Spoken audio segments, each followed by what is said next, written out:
पौराणिक कथाओं के अनुसार एक राजा और एक रानी थे। उनके दो लड़कियां और दो लड़के थे। एक लड़की का नाम पूर्णिमा और दूसरी लड़की का नाम अमावस्या था। पूर्णिमा घर का सारा काम करती और भगवान की पूजा पाठ किया करती और गाय की सेवा भी करती, लेकिन अमावस्या ना तो घर का काम करती और ना ही भगवान की पूजा पाठ करती और ना ही गौ की सेवा करती। फिर भी राजा और रानी अपने दोनों बेटों और अमावस्या को बहुत प्यार करते थे, लेकिन पूर्णिमा से नफरत करते थे। राजा के दोनों लड़के और लड़कियां धीरे धीरे बड़े हो गए। राजा ने दोनों लड़कों का विवाह करवा दिया। इसके बाद रानी ने कहा कि दोनों लड़कियां भी विवाह के योग्य हो गई हैं, तो इनके लिए भी कहीं पर जाकर रिश्ता तय करके विवाह करवा दो। लेकिन अमावस्या का विवाह किसी बड़े घर में करवाना और पूर्णिमा को किसी गरीब घर में देना, क्योंकि पूर्णिमा को घर का काम करना और भगवान की पूजा पाठ करना और गाय की सेवा करना यही पसंद था। अब रानी ने राजा को दोनों बहनों का रिश्ता तय करने के लिए भेजा, तो राजा अपने पड़ोसी राज्य के राजकुमार से अमावस्या की शादी का रिश्ता तय कर देते हैं और उसी गांव में एक गरीब लड़के से पूर्णिमा की शादी का रिश्ता तय कर देते हैं। राजा अपनी रानी को दोनों बहनों की शादी के रिश्ते के बारे में बताते हैं, तो रानी अब सोचती है कि पूर्णिमा की भगवान कैसे मदद करते हैं, क्योंकि यह पूजा पाठ बहुत करती है और गाय की सेवा भी करती है। लेकिन पूर्णिमा के भाई और भौजाई पूर्णिमा से बहुत प्यार करते थे, क्योंकि पूर्णिमा उनकी घर के काम में हाथ बटाती थी और अमावस्या उन पर अपना रूप जमाती थी। राजा इसके कुछ दिनों बाद ही उनका विवाह करवा देते हैं और जब राजा और रानी उन दोनों लड़कियों की विदाई देते हैं, तब अमावस्या को विदाई के समय बहुत सारी धन दौलत देते हैं और पूर्णिमा को कुछ भी नहीं देते हैं। इसके बाद दोनों बहनें अपने अपने ससुराल चली गईं। अब एक दिन अमावस्या ने अपने घर में शिव चर्चा रखी, जिसमें उसने पूरे गांव वालों को अपने घर बुलाया, लेकिन पूर्णिमा को नहीं। जब गांव की औरतें अमावस्या के यहाँ जा रही थी, तब पूर्णिमा अपने दरवाजे के बाहर बैठी हुई थी। तो उन औरतों ने पूर्णिमा से कहा कि तुम्हारी बहन के शिव चर्चा है, तुम नहीं चलोगी क्या? पूर्णिमा ने कहा, मुझे तो बुलाया ही नहीं है, मैं कैसे चल सकती हूँ? औरतों ने कहा, बुलाया नहीं तो क्या हुआ, वहाँ तो भगवान की शिव चर्चा है, तुम चलो हमारे साथ। पूर्णिमा उन औरतों की बात मानकर उनके साथ चली जाती है। जब अमावस्या की नज़र पूर्णिमा पर पड़ी, तो अमावस्या ने गुस्से में आकर पूर्णिमा से कहा कि तुम यूँ यहाँ कैसे चली आई? तुम्हें तो मैंने बुलाया ही नहीं है। खैर कोई बात नहीं, तुम आ ही गई हो तो चुपचाप बैठे रहना और इधर उधर मत घूमना। इस तरह से अमावस्या ने पूर्णिमा की गरीबी का मजाक उड़ाया। अमावस्या की यह बात सुनकर पूर्णिमा की आंखों में आंसू की धारा बहने लगी और भगवान शिव से हाथ जोड़कर पूर्णिमा मन ही मन विनती करने लगी कि हे भगवान, क्या पूजा पाठ करना, घर का काम करना और गौ सेवा करना यह गलत है?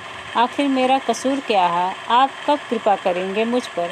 पूर्णिमा बारंबार भगवान से यही कहती रही। जितने में शिव चर्चा पूरी हो गई, अब अमावस्या भगवान का प्रसाद बांटने लगी, तो उसने सबको भगवान का प्रसाद दिया, लेकिन पूर्णिमा को नहीं दिया। पूर्णिमा बिना प्रसाद के ही घर लौटने लगी, तो रास्ते में उसने सोचा कि बच्चे प्रसाद मांगेंगे तो मैं उन्हें क्या कहूँगी। उसने सोचा कि मैं अपने मायके अपने भाई और भौजाई के यहाँ जाऊंगी और वहाँ से बच्चों के लिए कुछ लेकर आऊंगी। ऐसा सोचते हुए वह अपने घर आ गई और उसने अपने पति और बच्चों से कहा कि मैं अपने मायके जा रही हूँ।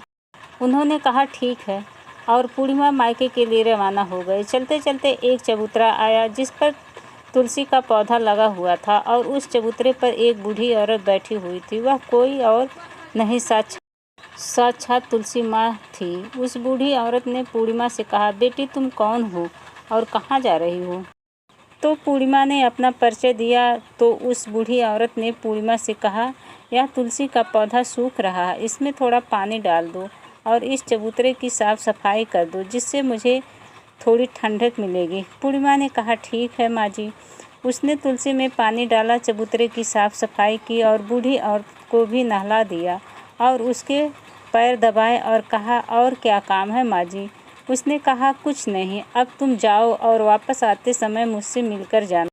पूर्णिमा ने कहा ठीक है माँ जी, और वह वहाँ से रवाना हुई। तो चलते चलते आगे एक शिव मंदिर आया। वहाँ पर भी एक बूढ़े बाबा मिले जो चबूतरे पर बैठे हुए थे। थे वह कोई और नहीं साक्षात भगवान महादेव थे। उन्होंने पूर्णिमा से कहा, बेटी तुम कौन हो और कहाँ जा रही हो? पूर्णिमा ने अपना परिचय दिया। फिर उस बूढ़े बाबा ने पूर्णिमा से कहा, इस चबूतरे और इस मंदिर की साफ सफाई कर दो बेटी। पूर्णिमा ने कहा, ठीक है बाबा, और उसने चबूतरे और मंदिर की साफ सफाई की और पूजा पाठ की और उस बूढ़े बाबा को भी नहला दिया और कहा, और क्या काम है बाबा? उस बूढ़े बाबा ने कहा, और कुछ नहीं बेटी, अब तुम जाओ और वापस आते समय मुझसे मिलकर जाना। पूर्णिमा ने कहा, ठीक है बाबा, और वह वहाँ से रवाना हुई और आगे चलते चलते काली माँ का मंदिर मिला। वहाँ भी एक बूढ़ी औरत चबूतरे पर बैठी हुई थी। उस बूढ़ी औरत ने पूर्णिमा से कहा, तुम कौन हो बेटी और कहाँ जा रही हो? पूर्णिमा ने अपना परिचय दिया।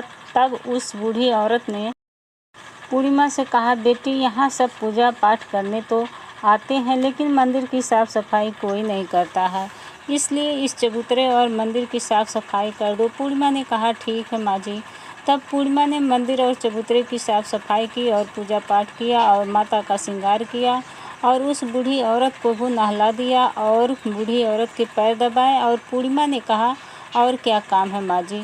तब उस औरत ने कहा, कुछ नहीं, अब तुम जाओ और वापस आते समय मुझसे मिलकर जाना। तब पूर्णिमा ने कहा, ठीक है माँ जी। इसके बाद वो वहाँ से रवाना हुई और थोड़ा आगे चलते चलते एक नदी आई। नदी के किनारे भी एक बूढ़ी औरत बैठी हुई थी। वह साक्षात गंगा मैया थी। उस बूढ़ी औरत ने कहा, तुम कौन हो बेटी और कहाँ जा रही हो? पूर्णिमा ने अपना परिचय दिया। इसके बाद उस औरत ने पूर्णिमा से कहा, इस नदी पर स्नान करने तो सब आते हैं, लेकिन यहाँ साफ सफाई कोई नहीं करता, इसलिए तुम इस किनारे पर साफ सफाई कर दो। पूर्णिमा ने कहा, ठीक है माँ जी। पूर्णिमा ने वहाँ पर साफ सफाई की और बूढ़ी औरत के पैर दबाए और कहा, और क्या काम है माँ जी? उस बूढ़ी औरत ने कहा, कुछ नहीं बेटी, अब तुम जाओ और वापस आते समय मुझसे मिलकर जाना। इसके बाद पूर्णिमा नाव में चढ़ने लगी तो नाव फूलों से सजी हुई थी। वह नाव में बैठकर नदी के दूसरे किनारे पर उतर गए। इसके बाद वह अपने पीहर के घर पहुंच गए। वहां पर पूर्णिमा के भाई भौजाई ने उसे देखा तो वो बहुत खुश हुए और उन्होंने पूर्णिमा की बहुत खातिरदारी की और खूब सारी बातें करते हैं और कहा कि बच्चों को भी साथ लेकर आती। इसके बाद सब खाना खाकर सो जाते हैं और सुबह जब पूर्णिमा ने अपने ससुराल जाने के लिए कहा तो भाभीयों ने उसे एक लाल साड़ी दी और एक थैले में बच्चों के लिए कपड़े और खाने के लिए कुछ सामान रख दिए और कहा कि तुम बहुत दिनों के बाद आती हो, जल्दी जल्दी आया करो। पूर्णिमा ने कहा, ठीक है। इसके बाद पूर्णिमा की भाभीयों ने पूर्णिमा को हाथ में थैला दिया और कहा कि जाओ और वापस जल्दी आना। इसके बाद पूर्णिमा वहाँ से रवाना हुई और उस नदी के किनारे पर पहुँच गई। नाव में बैठकर नदी के दूसरे किनारे पर उतर गए। वहाँ पर उतरने के बाद पूर्णिमा को वह बूढ़ी माँ मिली जो साक्षात गंगा माँ थी। उस बूढ़ी माँ ने कहा, आ गई हो बेटी? पूर्णिमा ने कहा, हाँ माँ, मैं आ गई। तो उस बूढ़ी माँ ने पूर्णिमा को एक थैला दिया और कहा कि इसे तुम अपने घर ले जाकर ही खोलना। पूर्णिमा ने कहा, ठीक है माँ जी। अब पूर्णिमा के पास 2 थैले हो गए। उन्हें लेकर वहाँ से रवाना हुई। पूर्णिमा अब आगे चली तो वहीं काली माँ का मंदिर आया। वहीं भी काली माँ बूढ़ी माँ के रूप में बैठी हुई थी। उसने कहा कि आ गई बेटी? पूर्णिमा ने कहा, हाँ माँ जी, मैं आ गई।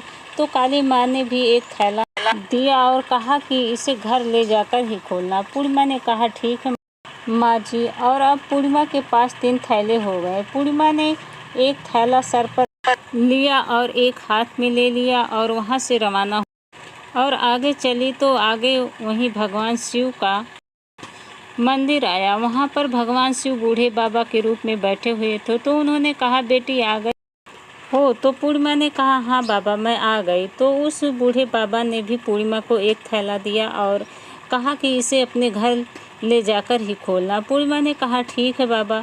अब पूर्णिमा के पास 4 थैले हो गए। अब भला वो अकेली 4 थैलों को कैसे ले सकती थी, इसलिए उसने पुरानी साड़ी निकाली और उन चारों थैलों को साड़ी में इकट्ठा बांध लिया। और अब पूर्णिमा वहाँ से रवाना हुई और थोड़ा आगे चली तो वहीं तुलसी माँ बूढ़ी औरत के रूप में बैठी हुई मिली। उसने पूर्णिमा से कहा, आ गई हो बेटी?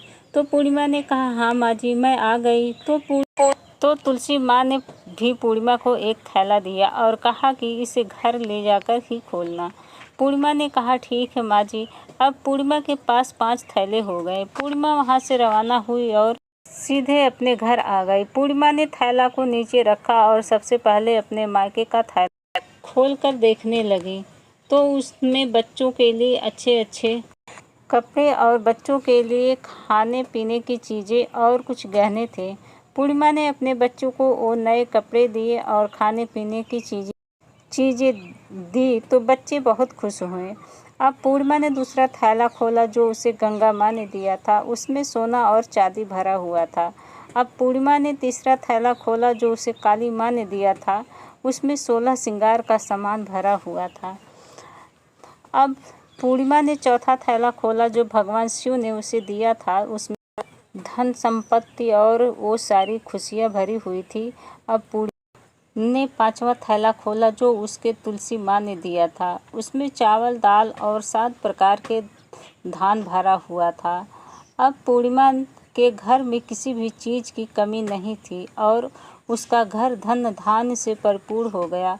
अब पूर्णिमा और उसका परिवार खुशी खुशी रहने लगा। अब पूर्णिमा के मन में विचार आया कि क्यों ना अपने घर शिव चर्चा कराऊं और शिव चर्चा का कार्यक्रम रखा। पूर्णिमा ने गांव से सभी को बुलाया और अपनी बहन के घर भी गई अपनी बहन को बुलाने के लिए। अब अमावस्या अपनी बहन के घर शिव चर्चा में आई तो उसने देखा कि पूर्णिमा के घर में किसी भी चीज़ की कमी नहीं है। इतनी धन दौलत देखकर अमावस्या आश्चर्यचकित रह गई और उसने पूर्णिमा से कहा कि तुम्हारे घर में इतनी धन दौलत कैसे आई। पूर्णिमा ने कहा, देखो बहन, तुमने शिव चर्चा रखी और उसमें मुझे नहीं बुलाया तो मैं भी बिन बुलाए तुम्हारे घर आई और तुमने भगवान का प्रसाद तक मुझे नहीं दिया और तुमने मेरी गरीबी का मजाक भी उड़ाया। इसके बाद मैं जब अपने घर आ रही थी तो रास्ते में मेरे मन में विचार आया कि घर पर बच्चे जब प्रसाद मांगेंगे तो उन्हें मैं क्या कहूँगी। इसलिए मैंने सोचा कि मैं अपने मायके जाऊँगी और मैं अपने मायके चली गई और जो कुछ भी घटना हुई वह सब अमावस्या को बता दी। तब अमावस्या ने पूर्णिमा से कहा कि तुम भी मुझे प्रसाद मत दो और मुझे डांटो। लेकिन पूर्णिमा ने कहा कि तुम भी मुझे प्रसाद मत दो और मुझे डांटो। लेकिन पूर्णिमा ने कहा कि यह तो भगवान का प्रसाद है, मैं सबको दूंगी और तुम्हें भी दूंगी। फिर भी अमावस्या ने प्रसाद भी नहीं दिया और वह सीधे अपने घर चली गई। घर जाकर अपने बच्चों से कहा वह अपने मायके जाने के लिए रवाना हो गई। चलते चलते रास्ते में वही तुलसी माँ मिली जो चबूतरे पर बूढ़ी माँ के रूप धारण करके बैठी हुई थी। उस बूढ़ी माँ ने अमावस्या से कहा, बेटी तुम कौन हो और कहाँ जा रही हो और यह तुलसी का पौधा सूख रहा है, इसमें थोड़ा सा पानी डाल दो और इस चबूतरे की साफ सफाई कर दो। इस पर अमावस्या ने कहा, ये बुढ़िया तुझे दिखाई नहीं देता मैंने कितनी महंगी साड़ी पहन रखी है, यह गंदी हो जाएगी। यह कहकर वह आगे चली तो भगवान शिव मिले, उनको भी उसने ऐसा ही कह दिया। इसके बाद आगे चली तो काली माँ मिली, काली माँ को भी उसने ऐसा ही कह दिया। इसके बाद आगे चली तो गंगा माँ मिली, गंगा माँ को भी उसने ऐसा ही कह दिया। इसके बाद वह नाव में बैठने लगी तो नाव के फूलों की जगह कांटे थे जो उसके पैरों में चुभ गए और वह दूसरे किनारे पर उतर कर वह अपने मायके चली गई।